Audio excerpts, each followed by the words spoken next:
पुराने शहर में बच्चा मजदूरी पर पुलिस के मुसलसिल धावे जारी है।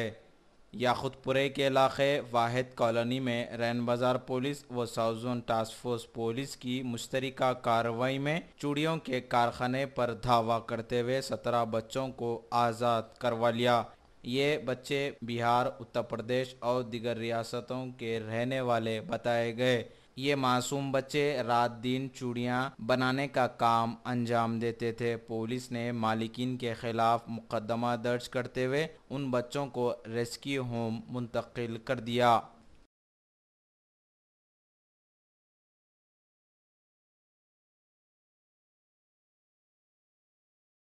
रैन बाजार पुलिस स्टेशन लिमिट्स में हमारे को थोड़ा इंटरमेशन आ गए।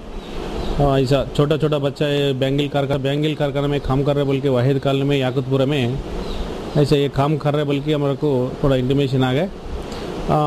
Task force team south zone and ran बाजार पुलिस स्टाफ सब लोगों मिलके इसमें राइड करे तो हमारा को इधर पूरा 17 बच्चा जो काम कर रहे हैं बैंगल में, जो अंडर पूरा 12 इयर्स बिलो बच्चा है वो लोगों इधर काम कर रहे हैं। रेड हैंडेड में हम पकड़े तो ऑर्गेनाइज़र मोहम्मद अकरम, मोहम्मद सद्दाम 2 आदमी है। ये लोगों के भी नेटिव इज़ बिहार डिस्ट्रिक्ट। वहाँ से पूरा ये लोगों को बात करके गांव से 2000-3000 ऐसा उसका माँ बाप को दे के बड़ा लोगों को दे के इधर हैदराबाद पकड़ के आके एक छोटा रूम में पूरा उनको एक छोटा रूम में खाना गिना रख के छोटा रूम में रख के बाजू रूम में ये काम करा रहे। मालूम होने के बाद पूरा वो ऑर्गेनाइजर्स को भी पकड़े हम। पकड़ने के बाद ये लोगों को बच्चों को पूरा रेस्क्यू होम को शिफ्ट करके उन लोगों को पूरा केस बुक करके हम जेल को भी जाते हैं।